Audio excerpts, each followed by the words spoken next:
que no podían fallar. Y aquí, patriota, ¿Ah, sí? Ah, claro. hombre. Un libro con el que, bueno, seguimos completando un conjunto de obras, de piezas, en el que tenemos un colaborador esencial, que es Rafael, que nos ha hecho pues aportaciones a la pequeña historia de lo cotidiano, en este caso de un edificio, una instalación, refugio de Altavista, que bueno, sobre el que todos tenemos siempre alguna memoria, algún recuerdo, y que completa, como digo, pues esa serie de historias cotidianas que han contribuido a los recuerdos de la isla, como las que hemos tenido con el antiguo tranvía, como es el propio teleférico del Teide, y que pues gracias a ese trabajo de Rafael pues hemos podido conocer con detalle, ¿no? Cuenta las historias del principio del refugio y sobre todo con los primeros visitantes ilustres. Un libro de 70 páginas, me parece que tiene, y que tardé 1 hora y media en leerlo, 1 hora aproximadamente. 1 hora y media. Es un libro con muchas ilustraciones, con muchos datos muy importantes, escrito como todas las cosas que ha escrito Rafael, pues los transportes guiados en Tenerife, el tranvía de Tenerife, el teleférico del Teide, y ahora el refugio, la historia del refugio de Altavista. Un libro pues, con un rigor extraordinario que lo caracteriza, donde todas las fuentes bibliográficas que se pueden uno imaginar, ahí están. Ha hurgado en la biblioteca del Senado, en todas las bibliotecas posibles, en todas las fuentes que podían iluminar de alguna manera, pues todo, o ilustrar la información de este libro, y al final pues se compone algo que, fíjense que para mí era absolutamente desconocido, y miren que yo habré estado en el refugio del Teide pues durante los últimos 50 años, no, pero 40 y pico años, pues algo así como en 12, 13, 14 ocasiones, y bueno, como le ocurre a muchísimos tinerfeños. El libro, yo diría que lo escribe Rafael, primero para darnos a conocer pues esa joya que tenemos arriba y la historia de esa joya y lo importante que ha sido no solamente para los tinerfeños, sino para toda la humanidad, en todos los sentidos, desde el punto de vista científico, desde el punto de vista humano, desde el punto de vista de los aventureros, desde el punto de vista de los naturalistas, desde todos los puntos de vista, han sido siempre una demanda importante desde hace pues más de 200 años. Pero han habido 4, yo diría básicamente, etapas importantes y personas que ellos mismos han contribuido a que esto sea una realidad, y esto puede decirse que puede ser un recuerdo y homenaje al trabajo de Piazzi Smith, que astrónomo real de Escocia, que en 1856, o sea, hace pues unos 157, 158 años, llegó a Tenerife y realizó observaciones astronómicas en los Altos de Guajara y en Altavista. ¿Y por qué en Altavista? Porque en ese punto, exactamente igual, el mismo lugar donde hoy en día está el refugio, era el lugar que se llamaba la Estancia de los Neveros. También hubo un libro que se presentó aquí en el Cabildo, pues hará 6 o 7 años, que se llamaba Las Cuevas de Nieve, ¿no? ¿Cómo era, Rafael? El aprovechamiento de la nieve. Sí, el aprovechamiento de la nieve y del hielo, de la cueva del hielo del Teide. Y fíjense ustedes, hace más de 100 años, un grupo de personas, fundamentalmente de la Orotava, subían, cortaban el hielo de la cueva del hielo y lo transportaban. Ya era el único hielo del que se disponía en la isla de Tenerife, pero es que se transportaba hasta Gran Canaria. Y uno piensa cómo puede unas barras de hielo, aparte de todo el sacrificio de bajarlo con mulas y cargados al hombro y demás, después ser transportado hasta Gran Canaria de aquella época, es decir, con barcos lentos que tardaban a lo mejor 14 horas o 15 horas en llegar a Gran Canaria, y seguía siendo hielo. Desde luego hay cosas que a veces son difíciles de imaginar, pero es una realidad. Fue una realidad. Pues los denominados neveros iban con sus mulas al Teide y claro, ahí pues intentaban buscarse el mejor refugio posible, tanto para ellos como para los animales, ¿no? Y eligieron precisamente estas coladas, esas defensas que producen donde hoy en día está el refugio. Era el sitio pues más protegido pues del norte, del sur y del oeste, y por lo tanto lo eligieron. Pues el de Piazzi llegó a los Altos de Guajara, se estableció después en Altavista y se puede considerar como el primer constructor del refugio, aunque era un refugio hecho de piedras y de lona, una especie de casetas de campaña y piedras que lo protegían de los vientos y del frío que se veía ahí. Y empezó a realizar ahí las observaciones astronómicas. Y para él incluso llegó a decir, y cito textualmente, Piazzi escribió: no hacía falta vivir mucho tiempo en Altavista para tener la certeza de que este lugar, situado entre corrientes de lava que lo protegían de los vientos del norte, del sur y del oeste, que contaba con una perfecta visión cenital y disfrutaba de la más diáfana de las atmósferas, era, sin discusión, el punto donde debíamos instalar el observatorio ecuatorial. Esto, Piazzi era un gran observador y científico de la astronomía y, bueno, pues consideró que ese lugar, elegido por la gente de aquí, sencilla, los neveros, para protegerse del viento y en su trabajo, era el lugar adecuado. En segundo lugar, Rafael recuerda y homenajea a Graham Toller. Graham Toller fue un señor que llegó a Tenerife en 1889, nacido en Londres, y vino por dos motivos. El primer motivo era porque tenía tuberculosis, y saben ustedes que desde hace muchísimos años siempre se recomendaba en Europa, si alguien tenía tuberculosis, ir a las zonas de las Cañadas del Teide, a Vilaflor, Cañadas del Teide, etcétera, donde pudieran, y ahí se recuperaban de su enfermedad. Bueno, pues así lo hizo Graham Toller, y se fue recuperando de la enfermedad. El segundo motivo era el interés que había despertado en Toller, en Graham, que era un hombre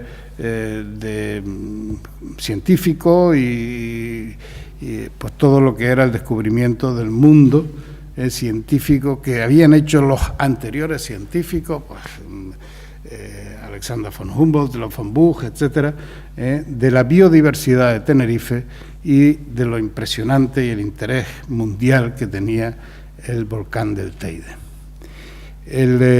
Y así él vino a Tenerife, y después, bueno, pues encontró un tercer motivo para quedarse y hasta finalizar su vida en Tenerife, que se enamoró en Tenerife de una joven que se llama María del Carmen Monteverde y Lugo, incluso por las condiciones que le pusieron la familia para casarse con doña María del Carmen, que era que tenía que dejar la religión anglicana y ser católico, tenía que dejar pues el ser la masonería, lo dejó todo, y no se movió de Tenerife. Pues este señor construyó el primer refugio, él con su propio dinero construyó el primer refugio de Altavista. Y era un refugio además que costaba de 2 habitaciones, uno para señores, otro para señoras, otro para los guías y demás, y otro para los animales, como 10, tenía capacidad la cuadra como para 10 o 12 animales. Y lo estuvo gestionando el refugio como 30 años, él. O sea que fue una aportación importante, un hombre que además tiene en La Orotava una calle a su nombre, y bueno, no tuvo descendencia directa, pero sí uno de los, yo creo que personajes muy premiados, que es Juan Carlos Monteverde, pues lógicamente es familia política de él. El tercer recuerdo y homenaje de este libro es a los neveros, que yo creo que en gran parte son, a pesar de la enorme labor y función que tenían, unos grandes desconocidos en nuestra historia, y que yo por lo menos descubrí con el libro este que presentamos aquí hace pues unos 7 o 8 años. Los neveros, pues porque se jugaban la vida, buscaron el mejor emplazamiento posible, y ese era el de la protección con las coladas de, bueno, de todos los vientos y fríos, etcétera, arriba en el pico. Se llamaba Los Pozos de Nieve en Tenerife, el libro. El cuarto recuerdo y homenaje a todos los científicos y amantes de la naturaleza y de nuestra tierra, aventureros, personas de la cultura, de la política, que pasaron por Altavista. Y el listado es interminable. De científicos, pues todos los grandes científicos del siglo XVII, XVIII y XIX pasaron y subieron al Teide. Unos todavía no estaba el primer refugio, el de Piazzi, después del de Piazzi se construyeron ahí unas casetas de madera, pero ocurría lo que ocurría, desgraciadamente, como comentaremos más adelante, que era pues, objetivo de actos vandálicos. Claro, arriba no había forma de vigilarlo y bueno, pues la gente robaba lo que ponían ahí, pues desaparecía. A lo mejor tardaba 2 años en que desapareciese, pero terminaba desapareciendo y el control era muy difícil. Fíjense ustedes, por nombrar personas antes de 1856 que estuvieron arriba, pues Sabino Berthelot, Leopold von Buch, Alexander von Humboldt, Viera y Clavijo, y yo qué sé, todos los franceses, los ingleses, los alemanes, todos estuvieron arriba en el Teide. Pero a partir de 1856, con ese primer refugio de piedra y lona, pues ya fue Nicolás Estebanes, los duques de Sajonia y Weimar, Olivia Stone, que fue la que escribió el libro de Tenerife y sus 6 satélites, por cierto publicado por el Cabildo de Gran Canaria, pero bueno, pero se llama Tenerife y sus 6 satélites. Y bueno, pues muchísimas personas, muchísimas que yo creo que habría que recoger arriba y que todo el que entre en el refugio sepa que entra en un lugar histórico, en un lugar emblemático, en un lugar que ha acogido pues a cientos y miles de científicos, de políticos, de aventureros, de hombres y mujeres de la cultura, escritores, pintores, etcétera, que todos intentaban pues acercarse al Teide. El Teide, no cabe duda que ha sido siempre un lugar que ha seducido a todo el mundo. Nosotros los tinerfeños, por supuesto, no nos cansamos nunca de mirar al Teide, ni por la noche, ni por el día. Por cierto que nunca había visto yo una imagen tan impresionante como hace 3 o 4 semanas, el Teide todo nevado, por la noche, luna llena, y desde a la altura de la Guancha mirabas arriba y veías un Teide blanco resplandeciendo, una cosa auténticamente extraordinaria. Pero no nos cansamos ni del mar, ni de la tierra, ni del aire, de verlo al Teide noche, día, en invierno, en verano, en otoño, en primavera. Es decir, el Teide es algo muy peculiar y contemplarlo nos satisface, pero mucho más nos seduce el subir al Teide, estar ahí, el tener un diálogo con el Teide mientras sube, y eso es impresionante. Por eso también Rafael pues le hace un homenaje a todas las personas que han tenido ese diálogo con el Teide. Por eso a mí me gustaría pues el destacar 4 periodos de la historia del refugio. Hasta 1856 no existía nada, existía el lugar donde se refugiaban los neveros, pero nada más importante. A pesar de ello, pues subieron muchísimos científicos y muchas personas. A partir de 1856 y hasta 1890, es decir, durante 34 años, pues esas piedras colocadas así que protegían, y unas lonas y después unas casetas de madera que servían, tenían su utilidad y tenían, no cabe duda, cumplían su función. A partir de 1890, Graham Toller, que como comenté antes hizo él con su dinero un refugio construido y gestionado por él durante 34 o 35 años y bueno, que ya era un poco pues lo que hoy en día es el refugio, las 2 habitaciones, no sé, hombre, ahorita está un poco mejorado, pero era ya en ese sentido. Pero lo que ocurría a partir de 1926, después de 34 años de gestión, pues Graham Toller se cansó, porque claro, le robaban las cosas arriba, es complicadísimo gestionar pues desde abajo lo que ocurre en el Teide, bueno, y llegó a un acuerdo con el Ayuntamiento de La Orotava y le cedió el refugio al Ayuntamiento de La Orotava con una condición, que se constituyese un patronato donde estuviese el alcalde de La Orotava y 3 personas más, que decidiese el propio Ayuntamiento de La Orotava. Y así fue, y así estuvo funcionando desde 1926 hasta más o menos 1933, una cosa así. Funcionando con muchos problemas, porque también le seguían robando, también no había forma de controlarlo, etcétera, y hasta que el Ayuntamiento de La Orotava dice, bueno, vamos a pasárselo al Cabildo. Era un poco la pelota que se pasaba siempre de un lado para otro. El Cabildo, en aquella época, presidido por Maximino Acea, lo aceptó, pero también eran complicadas las sesiones en aquella época y tardaron pues desde 1926 hasta el año 34 o 35 en que se formalizase la sesión, o sea, como 7 o 8 años, porque era complicado, era también épocas de la Guerra Civil Española, etcétera, ¿no?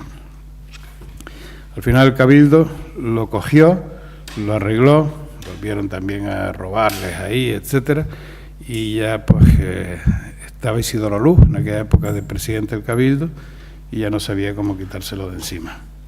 Lo arreglaba un poquito, lo gestionaban tal, bueno, cumplía la función más o menos. Y después llegó lo que yo llamo la época moderna, donde el Cabildo se plantea decir, bueno, esto es algo fundamental para la isla de Tenerife. Estoy hablando de los últimos 30 y pico, 40 años.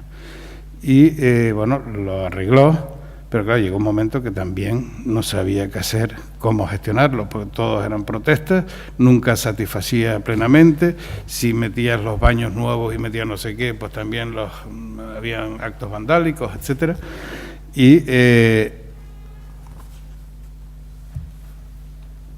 Y pensó cómo podía gestionarlo. Ya ahí me tocó a mí de vicepresidente, Y claro, lo que me acuerdo de la reflexión con Adán Martín era decir, bueno, yo creo que la única forma de gestionarlo es quien esté presente arriba en el Teide, de una forma continua, no, el Cabildo no está presente arriba, ni siquiera el Ayuntamiento de La Orotava, sino que era Icona del que dependía el Parque Nacional del Teide, pues era el que... Y el Cabildo intentó cedérselo gratuitamente a Icona, pero Icona no lo aceptó. Creo que no lo aceptó, estuvo ahí luchando que si lo aceptaba, que si no lo aceptaba, después desapareció, se transfirieron, etcétera, y lo volvió a recuperar el Cabildo plenamente. Pero ya lo recuperó y hizo las reformas largas, porque cualquier acto, cualquier obra que se haga arriba en el Teide, en el Parque Nacional, con todos los grados de protección que hay, es complicado, complicadísimo, ¿no? Pero al final, pues se consiguió, se hizo una obra que tardó su tiempo, pero que en este momento yo creo que es una obra ejemplar, desde la traída del agua, de la cueva del viento, de diferentes sitios, porque yo quiero decir también una cosa, el refugio es importante para todas las personas, los científicos, los aventureros, las personas, hombres y mujeres de la cultura, etcétera, pero también, y todos los que hayan subido al Teide, yo recuerdo pues a lo mejor las 10 o 12 veces que he subido, en grupos de 6 o 7 personas, siempre había al menos una persona que le daba el mal de altura, lo que llamamos el mal de altura. Es Es decir, que se tenía que quedar en el refugio, que empezaba a ver barcos y empezaba a ver cosas extrañas y yo, tú aquí no te mueves, tú de aquí no sigues. Imagínense que no existiese el refugio, o sea, hubiese sido, probablemente el refugio ha salvado muchas vidas, y en momentos difíciles, en momentos también donde personas a lo mejor, porque desconocen la dureza de las temperaturas, pues a las 3, a las 4 de la madrugada y que suben de noche para ver amanecer desde arriba, desde el pico, y de repente se encuentran que el efecto es de más de 15 grados bajo cero, ¿no? Y bueno, también tenemos anécdotas de personas que salvamos en ese sentido, chicos jóvenes de la Orotava, lo que fuera, que subieron con mangas de camisa, y claro, estaban pues a punto de fallecer. Con ello lo que quiero decir es dos cosas. El refugio del Teide es una instalación, una obra absolutamente extraordinaria, que ha jugado un papel muy importante, y eso yo te propongo a ti, a Rafael, y a ti, Ignacio, fundamentalmente, que un resumen de esta obra, a lo mejor de 5 o 10 páginas, se ha traducido al inglés, al francés, al alemán, al ruso, a todo, y que todas las personas, al español, claro, también, y que todas las personas que lleguen arriba sepan dónde han llegado, y la historia del refugio. Yo creo que es importantísimo. Verán ustedes cuando lean el libro que se sentirán orgullosos de esa obra tan extraordinaria y la función que han cumplido para toda la humanidad. No nos olvidemos que el Teide es el volcán más estudiado y que más ha contribuido al avance científico del mundo.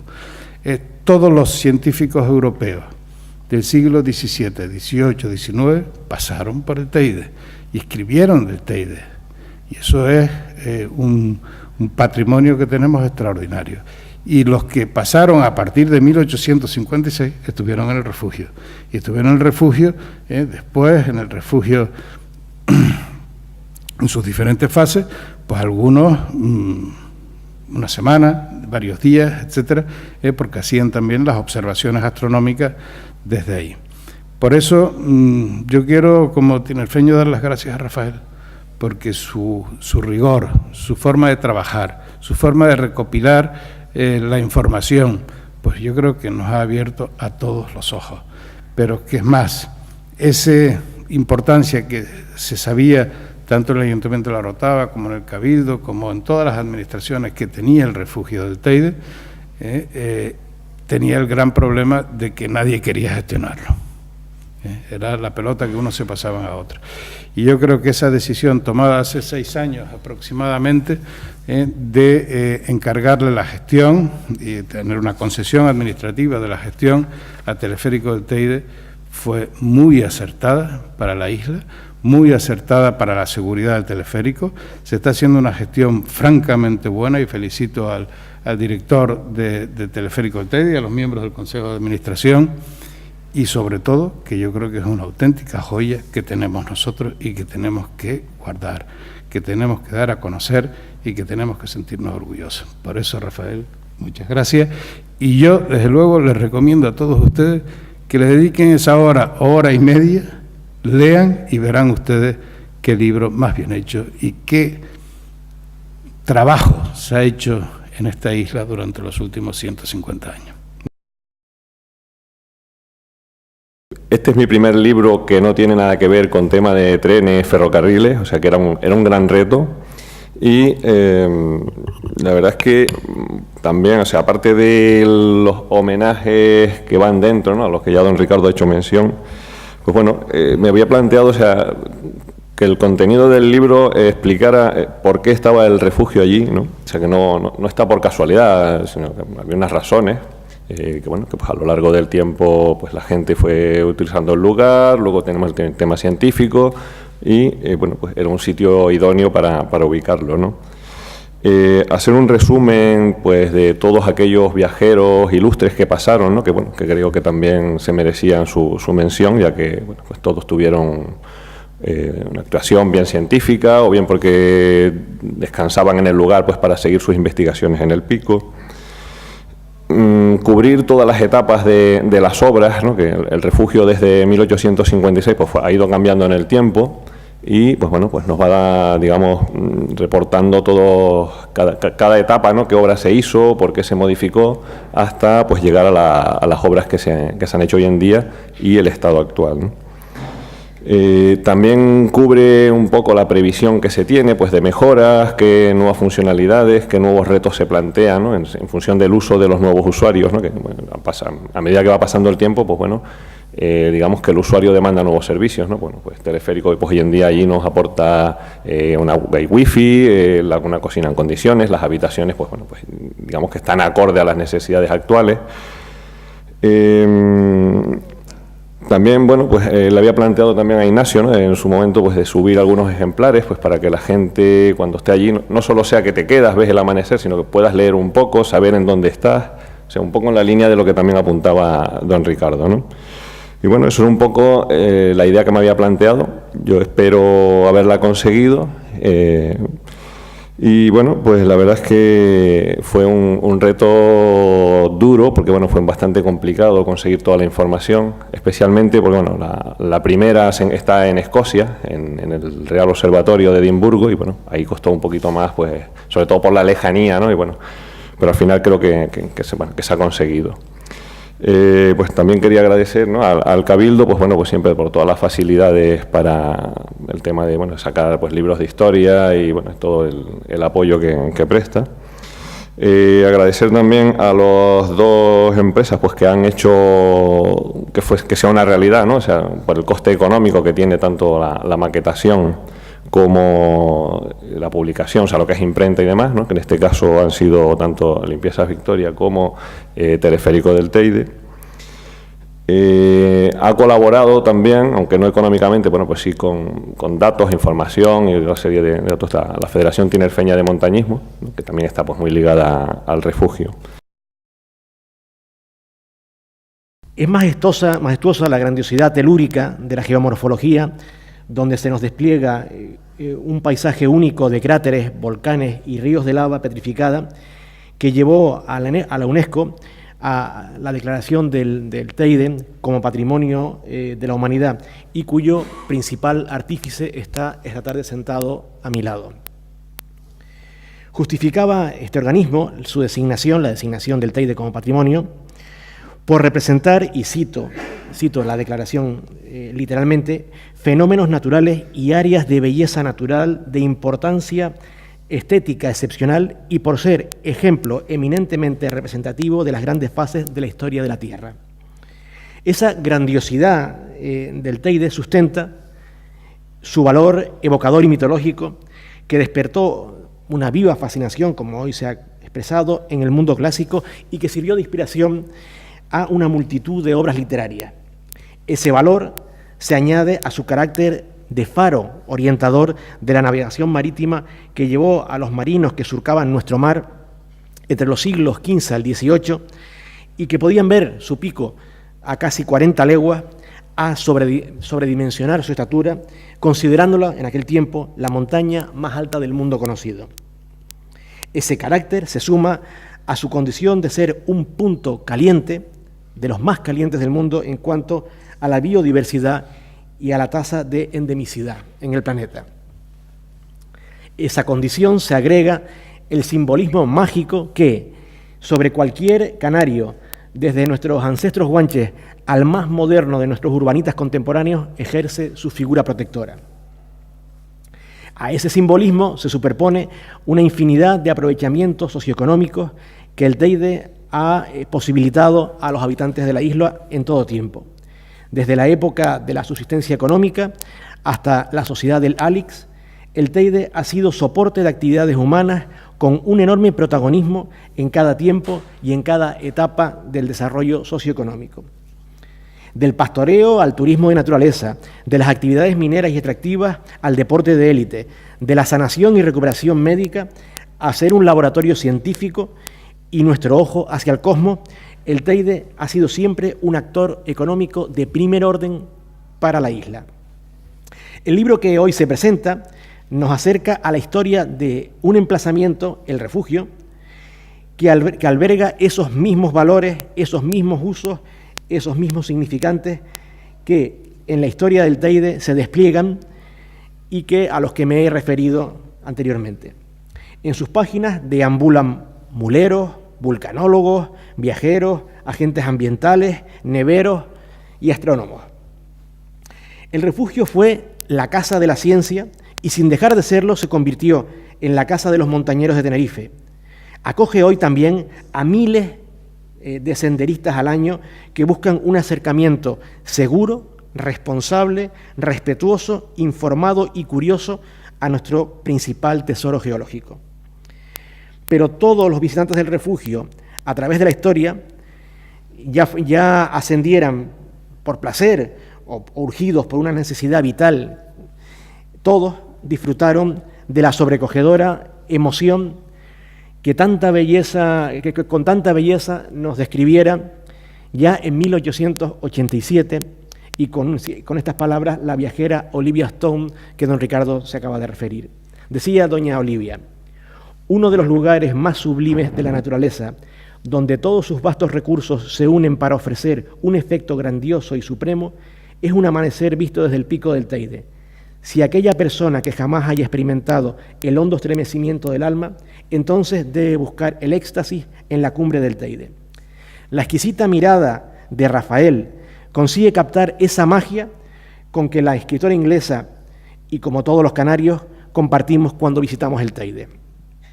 Y es esa magia la que también perciben nuestros visitantes y a la que ha contribuido a convertir al Parque Nacional en uno de los más visitados y admirados del planeta, marcando su histórica vocación. Es una vocación de ofrecer al mundo una ordenada y respetuosa visita a uno de los monumentos naturales más importantes de la Tierra. El teleférico es tributario de esa misma histórica vocación, un proyecto soñado desde principios de siglo, perseguido desde los años 30 y que con la audacia de sus promotores, el esfuerzo y el ahorro de decenas de miles de familias tinerfeñas y el apoyo de sus instituciones con el Cabildo al frente, se materializó en el año 1962. En esos años, Canarias estaba inserta en una de las más profundas crisis de su historia. Sirva como indicador de este nivel de crisis la renta per cápita de un canario de aquel año, que era de apenas 18.000 pesetas, frente, por tener un punto de comparación, a las 41.000 pesetas de un madrileño, a las 28.000 medias de un español, a las 51.000 de un alemán o a las casi 80.000 de un ciudadano de los Estados Unidos.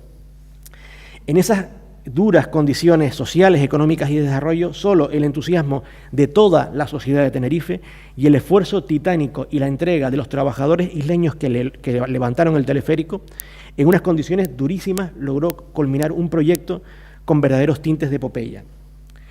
Es bien conocido el papel que el teleférico ha jugado en la génesis y el desarrollo del turismo en la isla, ese turismo que cambió el curso de la historia de Canarias. Pero hoy la historia de teleférico nos aporta otra enseñanza que cobra un especial valor en nuestros días. Inmersos como estamos en una terrible crisis, historias como la del teleférico, como la del refugio, representan la mejor tradición de que el empeño colectivo de los tinerfeños puede alcanzar con esfuerzo, rigor y visión estratégica retos que nos permitan avanzar como isla. Teleférico es una empresa profundamente comprometida con el desarrollo de la isla, con el desarrollo social, y dentro de este esfuerzo, uno de sus ejes fundamentales es el apoyo al estudio y la divulgación de los valores del parque. Y en ese contexto se sitúa el patrocinio de este libro y de otros, como la guía de ascensión al Teide que presentamos hace unos días. Pero permítanme referirme al autor, a Rafael. Rafael es, en primer lugar, un valiente.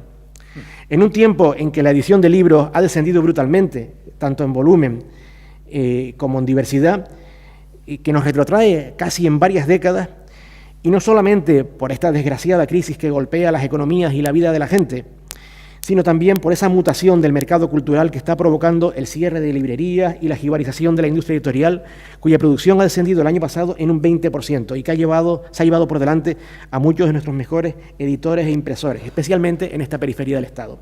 Pues bien, en ese triste panorama, Rafael ha tenido la osadía y la valentía de en un tiempo récord, escribir nada más, escribir y publicar, porque hay muchos libros escritos que no se publican, escribir y publicar 4 libros. Rafael Cedrés Jorge es una de las personas más curiosas que he tenido el placer de conocer. Pero es que, además, su curiosidad no es en absoluto ordinaria. En primer lugar, es una curiosidad de amplio espectro. El rango de asuntos que le motivan y en los que pone su atención y su análisis es amplísimo. La biota, el vulcanismo, la etnografía, la historia, la astronomía, en fin, nada de lo que se le pone por delante a tiro le es ajeno. Es además una curiosidad honesta y radical. Le gusta analizar su entorno hasta encontrar el auténtico porqué de las cosas, sus raíces y sus consecuencias. También es una curiosidad rigurosa y paciente. La tenacidad de Rafael en un mundo de prisas y de Wikipedia, su insistencia en el siempre trabajoso recurso a las fuentes primarias, previa a la formulación de conclusiones, son las armas de cualquier buen historiador. Y Rafael rastrea fuentes con la minuciosidad de un numismático. Dicen algunos expertos que la conformación del carácter tiene que ver con los primeros años de la vida. Yo no sé si los primeros años de la vida en Alemania de Rafael han marcado este rigor. Yo creo que sí. Si, como dice el acerto popular, la paciencia es la madre de la ciencia, cuando a esta se le une la curiosidad, el rigor, la generosidad, ya no son solo fuente de la ciencia, sino que pasan a convertirse en fuente del progreso humano. Termino con mis sinceras felicitaciones al autor, al caminante, al divulgador, al curioso, al historiador, pero sobre todo al amigo. Felicidades, por tanto, Rafael, y también felicidades a su paciente y cómplice familia. Muchas gracias.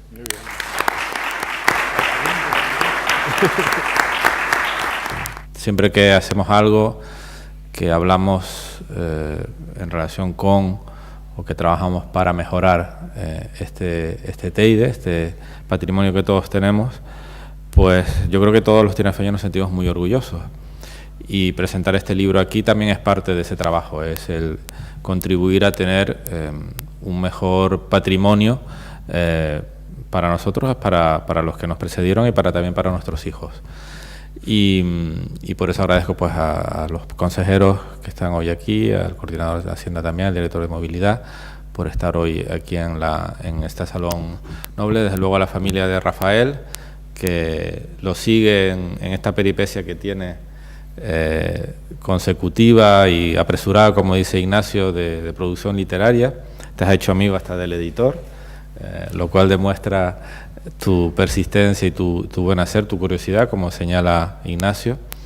Desde luego no lo podríamos hacer, como señala Ignacio, sin esa capacidad divulgativa y esa vinculación con la sociedad de la isla que tiene Teleférico Pico del Teide. Por eso agradezco también a los miembros del Consejo de Administración, a sus secretarios que estén hoy aquí con nosotros, ¿no?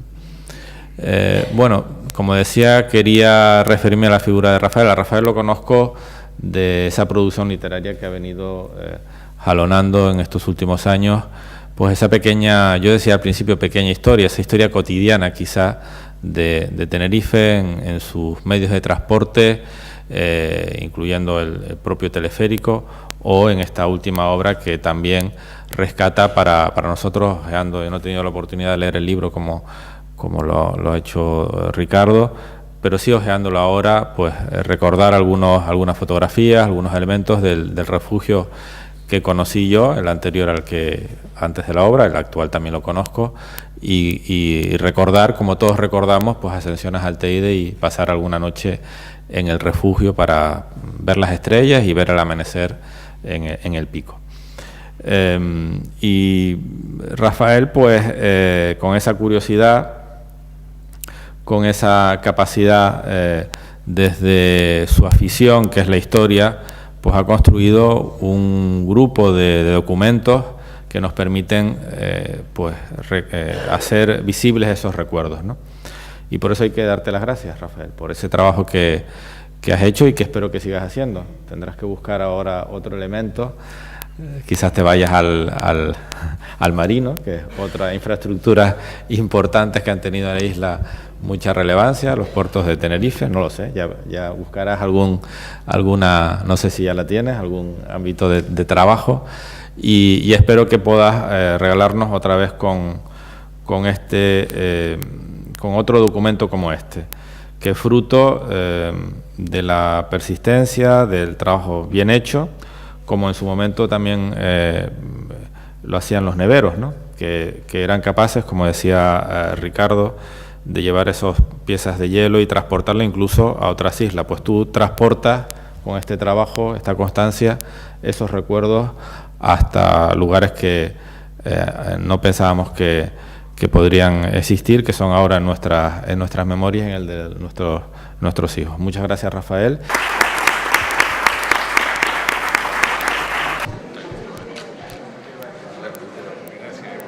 Oriundo.